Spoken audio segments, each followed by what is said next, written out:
Hello guys, welcome to my channel in Vardaan. ਅੱਜ ਅਸੀਂ ਪੜਾਂਗੇ part 2 ਕੋਟਨੇ ਦੀ ਖੀਰ।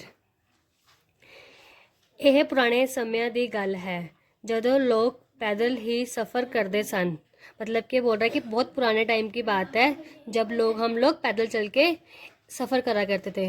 Motor गड्डियाँ Ajay बनिया नहीं सी, मतलब कि पहले के लोगों के पास व्हीकल्स वगैरह नहीं होते थे, तो लोग पहले पैदल ही सफ़र करते थे। उन्हीं दिनां लोग राह जांदे राहियां नूं भी रोटी पानी पुछ लिया करते सन। मतलब जो लोग पहले पैदल चला करते थे वो लोग पहले एक दूसरे जो रास्ते में जाते थे, कहीं पे उन्होंने नाइट स्टे करना था, कुछ भी करना था, वो एक दूसरे को अपनी घर पे रोटी पानी पूछ लिया करते थे। एक मुसाफिर दूरों पारों नौकरी करदे जदों घर वापस परत ਰਿਹਾ ਸੀ ਤਾਂ एक पिंड विच लंघिया उस नूं रात पै गई। मतलब एक आदमी था, एक मुसाफिर था जो रात को नौकरी करके अपने घर वापस जा रहा था, लेकिन जब वो रास्ते में जा रहा था तो रात हो गई थी। ਉਹ ਬਹੁਤ ਥੱਕਿਆ ਹੋਇਆ ਸੀ, ਉਹ ਬਹੁਤ ਥੱਕ ਗਿਆ ਥਾ। ਉਸ ਨੂੰ ਭੁੱਖ ਵੀ ਡਾਢੀ ਲੱਗੀ ਹੋਈ ਸੀ। ਡਾਢੀ मतलब बहुत ज़्यादा उसको भूख लगी हुई थी। ਉਹਨੇ एक घर ਦਾ बूहा जा खड़काया। बूहा मतलब दरवाज़ा। उसने एक घर का दरवाज़ा खड़खड़ाया। हे भाई, इस वेले कौन? तो जिसका उन्होंने दरवाज़ा खड़काया था वो अंदर से बोलता है कि इस टाइम कौन? बूहे अंदरों आवाज़ आई, मतलब अंदर से, घर के अंदर से आवाज़ आई, मैं जी एक मुसाफिर हाँ ते रात कटनी है। वो बोलता है कि मैं एक मुसाफिर हूँ और मुझे एक रात निकालनी है। घर दा बुआ खुलिया ते एक माई ने बाहर आके कहा। मतलब एक जिनका वो घर था उन्होंने अपने घर का दरवाज़ा खोला और बाहर आके कहा, भाई यह नू अपना ही घर समझ ते अंदर लंघ गया। मतलब उसने कहा कि भाई इसको अपना ही घर समझ और अंदर आ जा। मुसाफिर जो अजय सुत हो के मंजी ते बैठा ही सी बोलिया। जो मुसाफिर था, मंजी मतलब चारपाई, उस पर बैठकर बोलिया, माई कुछ खान नू नहीं मिल सकता? तो वो जिनके घर गया था उसने बोला माई, एक बुढ़ी औरत थी तो उसको सब माई बोलते थे, तो उसने बोला कि माई कुछ खान नू मिलेगा? मेरी भूख नाल जान निकलन लगी है। उसने बोला कि मुझे बहुत भूख लगी है। किसने बोला? मुसाफिर ने। भूखे नू तो नींद भी नहीं आती। उसने, जो मुसाफिर था, उसने बोला कि जो भूखा होगा उसको नींद भी नहीं आएगी। खान नू ता भाई इस वेले घर च कुछ नहीं। जो माई थी उसने बोला कि इस टाइम तो खाने के लिए घर पर कुछ भी नहीं है। आटा कोटा भी मुक्या पिया, मतलब कि आटा वगैरह भी सब कुछ घर पे ख़त्म है। कुछ चाड़िया पकाया भी नहीं। चाड़िया पकाया मतलब उसने कुछ घर पर बनाया भी नहीं था। मैं ता आप आज भुखी पानी सोन लगी सी। उस जो बूढ़ी माई थी उसने बोला मैं तो खुद आज भूखी पेट सोने लगी थी। माई ने कंजूसी दिखाई। जो माई थी उसने बहुत ज़्यादा कंजूसी दिखाई। मुसाफिर भी माई दी कंजूसी नू ताड़ गया। मुसाफिर था जो उनके घर पे आया था, वो उनकी जो कंजूसी थी वो उनको देख रहा था। अच्छा जे कुछ नहीं ता ना सही, मुसाफिर ने आख्या।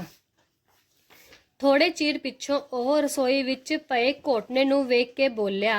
जो मुसाफिर था उसने बोला कुछ नहीं तो कुछ नहीं। मुसाफिर ने कहा कि थोड़े चीर पिछों मतलब कुछ टाइम बाद ओह रसोई विच पए घोटने नू वेख के बोला कि एक किचन में कोई घोटना पड़ा होगा। उसने तब बोला, माई जे होर कुछ नहीं ता उस घोटने दी खीर ही तार लेंदे हाँ। तो उसने बोला कि माई कुछ और नहीं तो हम एक खीर ही बना लेते हैं। कौन सी खीर? घोटने दी खीर। घोटने दी खीर वे तू किथे चला ता नहीं? उसने बोला मुसाफिर को, माई ने, कि तू पागल तो नहीं, मैं हुणे बना के दसदा। तो मुसाफिर ने बोला कि मैं बना के बताता हूँ, तू बस मैनू पतीला ता दे। उसने बोला कि तू मुझे पतीला तो ला कर दे। माई पतीला लेके आई। मुसाफिर ने चूल्हे विच अग बाली। माई थी वो पतीला लेके आई और मुसाफिर ने, पहले के ज़माने में चूल्हे हुआ करते थे, गैस नहीं हुआ करते थे, तो चूल्हा उनके घर पे होगा तो उन्होंने वो उसमें आग जलाई। पतीले विच पानी पाया अते अग उत्ते रख दिता। उसने एक पतीले में पानी डाला और अपने चूल्हे पर रख दिया। माई कोल खड़ी हैरान होई सब वेख रही सी। जो माई थी वो सब कुछ देख रही थी, लेकिन वो बहुत शौक थी। मुसाफिर ने कुछ गर्म पानी कड़छी विच लिया ते उंगल नाल लै के मुंह नू लगाया। उसने बोला, जब खीर उसने उसमें रखी चूल्हे पर, तो मुसाफिर ने गर्म पानी को हिला रहा था और उसने गर्म पानी को ही कड़छी में लिया और अपनी उंगली से उसको मुंह पे लगाया।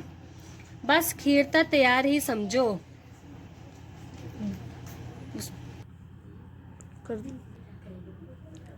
मुसाफिर ने माई बोला कि खीर तो समझो तैयार ही है, जे भोरा क खंड मिल जावे ता। जो मुसाफिर था उसने बोला कि अगर थोड़ी सी खंड मिल जाए, खंड मतलब चीनी मिल जाए, खंड मैं हुणे लेके आई। तो माई ने बोला कि रुक, मैं चीनी लेकर आई। माई ने कहा। पतीले च पानी रिझ रहा सी, मतलब उबल रहा था, गर्म हो रहा था पानी। ते माई पतीले च खड़े घोटने नू हैरानी नाल वेख रही सी, मतलब जो माई थी वो वहां पर खड़ी होके पतीले को हैरानी से देख रही थी। मुसाफिर ने खंड पतीले च सुट्टी ਤਾਂ ਉਸ ਨੂੰ कड़छी नाल हिलाउन लग पया। जो मुसाफिर था उसने उसमें खंड डाली, खंड मतलब चीनी डाली पतीले में, तो वो उसको फिर से हिलाने लगा। उसने फिर कुछ गर्म पानी कड़छी च लिया ते उंगल डुबो के मुंह नू लगाई। उसने फिर से क्या करा, जो चीनी वाला पानी था उसको अपनी उंगली से लगाया, फिर अपने को टेस्ट किया। हुण जे थोड़ा दूध मिल जावे ता बस कमाल ही हो जावे। उसने बोला कि अगर थोड़ा सा दूध मिल जाए तो और खीर अच्छी बन जाएगी। माई अंदरों दूध दा डोंगा भर ले आई ते पतीले च पा दिता। अब माई ने देखो हौली हौली करके सब मुसाफिर ने सब कुछ माई से मंगवा लिया था। अब वो दूध भी लेके आई अंदर से। पहले वो क्या बोल रही थी कि घर पे कुछ भी नहीं है, तो वो दूध लेके आई, उसने दूध भी पतीले में डाल दिया। जे किते 2 मुठ्ठा चौल मिल जान ता फिर वेखो कि स्वाद बनता है। तो जो मुसाफिर था उसने चालाकी से फिर उससे चावल मांगे, मुट्ठी मतलब 2। मुसाफिर कड़छी मारदा बोलिया, विच विच ओह कोटने नू भी घुमा दिंदा ते फिर उसे तरह विचकार खड़ा कर दिंदा। मतलब जो मुसाफिर था वो कड़छी मारते मारते बीच में खड़ा हो जाता था, उसको दिखता था। मुसाफिर नू पता सी कि माई दा सारा ध्यान घोटने ते लगा होया है। जो मुसाफिर था उसको पता था कि जो माई थी वो उसका सारा का सारा ध्यान उसके पतीले पर था। माई घोटने वाल टिकटिकी लाई वेखी जा रही थी। टिकटिकी मतलब कॉन्टिन्यूसली, मतलब एक ही उसमें देखी जा रही थी, वो अपनी नजरों को इधर से उधर हिला भी नहीं रही थी। अही ले जिन्ने पावने ने पाला। तो जब माई चावल लेके आई तो उसने मुसाफिर को बोला जितने डालने हैं उतने डाल ले। मुसाफिर चौल पा के ओना नू कोटने नाल लगाउन लगा। जो मुसाफिर था उसने चावल को उसमें डाला और उसको फिर वो रलाने मतलब उसको मिलाने लगा दूध और चीनी वाले पानी में। वाह कितनी स्वादी खीर बनी है, वो बोलता है कितनी टेस्टी खीर बनी है। ਉਹ पतीले च घोटना फेरद्या होया बोलिया, बस जरा बादाम दिया गिरियां मिल जान। अब मुसाफिर देखो फिर चालाक निकला, उसने बोला कि अगर थोड़े से बादाम मिल जाए तो और खीर अच्छी बन जाएगी। माई ने टेढ़ी नज़र नाल मुसाफिर वल वेख्या, उसने अपनी आंखें तिरछी करी और उसने मुसाफिर को देखा। ਤੇ ਫਿਰ उसने अंदरों बादाम दियाँ गिरियां लिया के पतीले च सुट दित्तियां। मतलब वो बादाम लेके आई अंदर से और उसने उस पतीले में डाल दी। हुण माई 2 बाटियां ते 2 चमचा लेके आई। बाटियां मतलब 2 कोलियों को बोलते, जो बड़ी बड़ी कोलियां होती हैं। खीर तो बड़ी बनी समझो। मुसाफिर बोलता है कि खीर तो बन गई समझो। मुसाफिर ने कोटने समेत पतीला चूल्हे उत्तों ला लिया मतलब उसने जो खीर बन गई थी उसने उतार लिया वो पतीला चूल्हे पर से। माई ने खीर खादी ते कहने लगी है ऐनी स्वाद खीर। देखो पहले माई बोल रही थी कि घर पे कुछ भी नहीं है, जब खीर बन गई सब कुछ उसने निकालवाया तो उसको वो खीर बहुत टेस्टी लगी।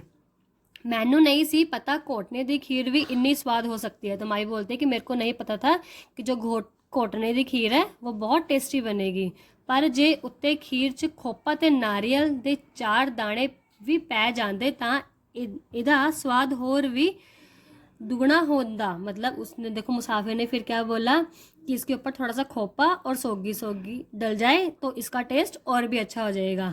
एक कही के माई आप ही अंदरों दोनों चीज़ें ले आई। फिर वो अंदर से दोनों चीज़ें लेकर आई और उसने उसमें मिला दिया।